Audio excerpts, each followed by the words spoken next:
J'ai proposé pour Octobre Rose de vous sensibiliser à mon parcours de vie, qui est un parcours qui est... donc bref, j'étais commerciale il y a 8 ans, à fond la manette, taquet sur ma vie, je la voyais défiler, je passe à côté de tout, mes enfants, mon mec... voilà, et du coup j'ai été à un gros coup d'arrêt parce que j'étais excessivement fatiguée. Et je me dis, attends, un jour, vraiment, ça me pompe, hein, c'est un truc de dingue. Bon, c'est pas grave, c'est normal, je suis commerciale. Hein. Bon, bref, j'avais plein d'excuses. Et puis mon chéri il me disait tout le temps, t'as une boule dans le sein. Mais non, chéri, t'inquiète, c'est une mastose. On m'a dit, la gynéco, vu que j'ai de la poitrine, m'a dit, bah, c'est logique, vous avez de la poitrine, vous avez des mastoses et tout ça. Okay. Et puis moi, ça m'arrangeait vachement bien qu'on me dise ça. Et puis à un moment donné, il me dit, putain, quand même, fais quelque chose. Donc, je vais chez une médecin généraliste qui n'était pas mon médecin à l'époque.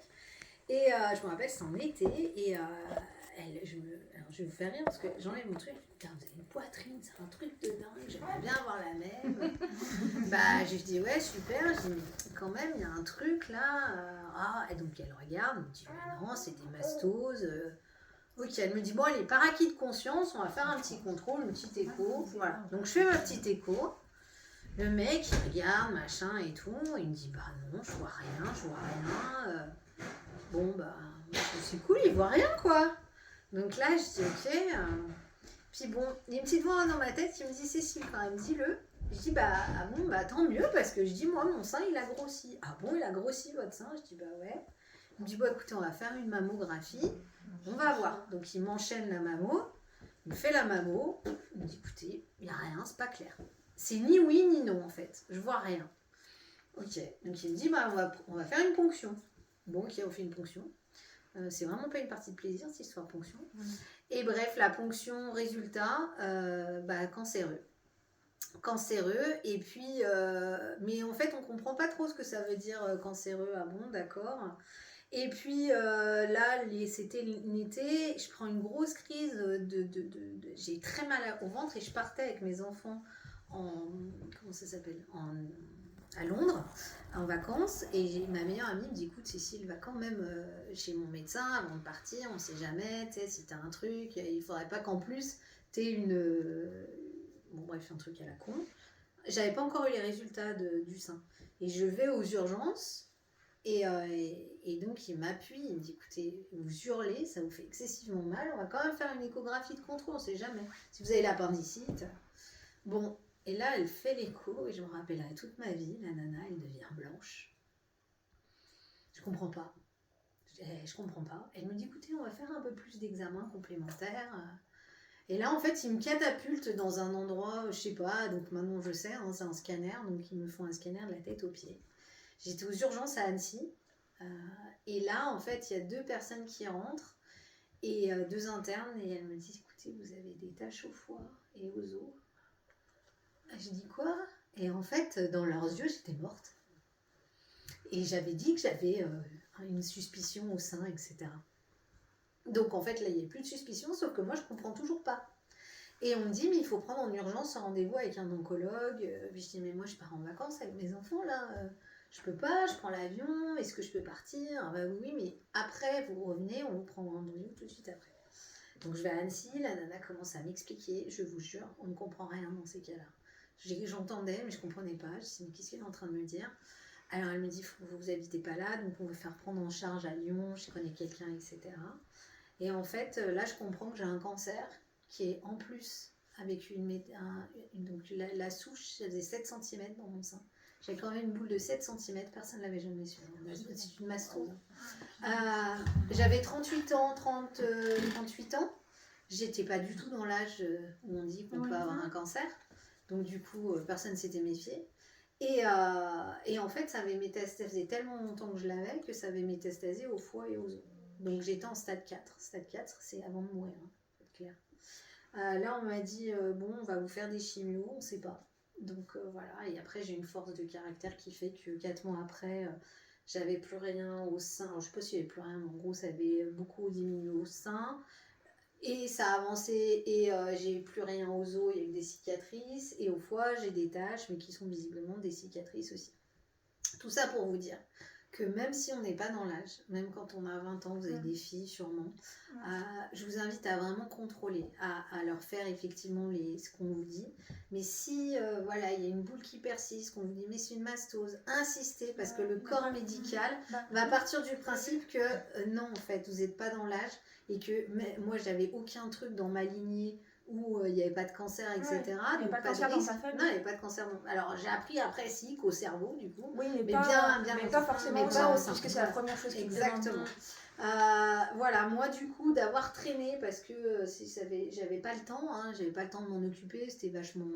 J'avais pas le temps, j'étais commerciale, il fallait que j'aille une dissous, puis il y avait mes clients qui m'attendaient, il fallait pas arriver. Donc, j'ai attendu, ce qui fait qu'on est 7 ans plus tard, et que je suis toujours en traitement, et que du coup j'ai un cancer métastatique qui dit être un cancer chronique qui du coup fleurit par moment et se tait par autre moment, ce qui fait qu'il a fleuri au cerveau et qu'il a fleuri aux méninges. Donc au cerveau j'ai plus rien et maintenant c'est dans les méninges, donc c'est contrôlé. Donc j'ai eu la chance d'avoir des traitements expérimentaux, etc. Mais il faut un mental de ouf, parce qu'au bout de 7 ans et demi, je vous avoue que j'en ai plein le cul en fait. Alors, ça fait longtemps que j'avais plein le cul, mais là j'avoue que j'ai fait de la radiothérapie en plus, etc.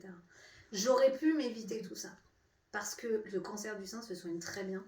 Le cancer du sein, s'il est pris à temps, moi j'en connais, ils ont fait 5 séances de radiothérapie et c'est fini quoi. Donc il y a un moment donné, prenez soin de vous, prenez le temps de vous écouter, vous êtes les meilleurs.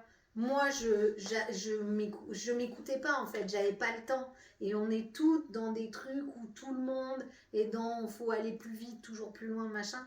Stop, parce que derrière on paye très cher quoi. Alors je suis toujours là et je suis toujours en vie, mais il y a très peu de gens qui ont ce que j'ai eu, qui sont toujours en vie. Donc voilà, je suis peut-être exemple, j'en sais rien, on s'en fout, peu importe. Ce que je dis, c'est que du coup, mon expérience, elle peut vous servir ou elle peut servir à vos filles. Voilà, et il faut jamais dire j'ai pas le temps. Voilà, il faut prendre le temps. Voilà, c'est ce que je voulais vous partager ce soir parce que je trouve que c'est très important de le savoir et on a tendance à l'oublier. J'avais 38 ans, je pensais que ça arrivait qu'aux autres. D'ailleurs, je connaissais même pas trop ça. Voilà, ça m'intéressait pas. Voilà, maintenant, je le sais. Donc, prenez soin de vous. Voilà. Voilà. J'ai une question. Ouais. Qu'est-ce que, quand tu dis, moi je suis la seule finalement à qui tu as eu de la chance, effectivement, mais qu'est-ce qui t'a fait cette force finalement, tu l'as créée, elle est venue d'où? Comment t'as fait finalement pour te battre? Alors déjà, je me suis jamais battue, je crois. Déjà, au départ, j'avais fait un peu du déni. J'ai dit non, mais moi, je faisais du sport tous les jours. À part les moments où j'étais en chimio, j'avais une chimio toutes les semaines, donc j'allais au sport le reste de la semaine. J'ai été suivie, j'ai eu beaucoup de chance par un magnétiseur dès le début, qui m'a suivie post-traitement toutes les semaines. Je le voyais toutes les semaines, il m'envoyait de l'énergie, machin. J'ai développé, en fait j'ai appris à me connaître vraiment, qui j'étais, ce que je voulais, m'aligner à moi. J'ai beaucoup fait de travail personnel sur moi, j'ai évacué beaucoup de choses, je travaille encore sur moi parce que voilà, c'est le travail d'une vie, mais j'ai vraiment dégrossi plein de merde, familiale, machin, des trucs que je traînais, j'étais pas au courant. Et puis je suis suivie énergétiquement avec une acupunctrice. Voilà, et cette force, je pense que je l'ai parce que je suis née aussi dans une famille où de toute façon quand on est malade, on s'écoute pas, on n'est pas malade. Donc ça a autant un travers qu'une qualité cette histoire. Parce que de pas, quand t'es malade, c'est bon, tu prends un cachet, ça va aller mieux. Voilà, c'est pour ça que j'en suis arrivée là aussi. Mais il y a aussi cette niaque de la vie et j'ai découvert ce que c'était que la vie. J'ai découvert mes enfants. Je passais complètement à côté de mes enfants. Parce que je voulais bosser, parce que c'était important pour moi de réussir, c'était important d'être commercial comme mon père, de prouver qu'il fallait que je pouvais réussir. Et en fait, je passais à côté de tout. Je suis passée à côté de mon ex à l'époque, je passais à côté de mes enfants. Et maintenant, je vois mes enfants et je me dis, mais putain, j'ai perdu du temps. J'ai perdu du temps parce que je les ai pas vus quand ils étaient tout petits, parce qu'ils m'intéressaient pas. Donc j'ai perdu du temps, un petit peu. Mais aussi, j'ai gagné maintenant, parce qu'aujourd'hui, je les vois grandir, aujourd'hui, je les accompagne. Et ça, vous avez toutes des enfants, et c'est super important, parce que le boulot, c'est bien. L'argent, c'est bien. Mais putain, quand il n'y a plus rien, quand il n'y a pas la santé,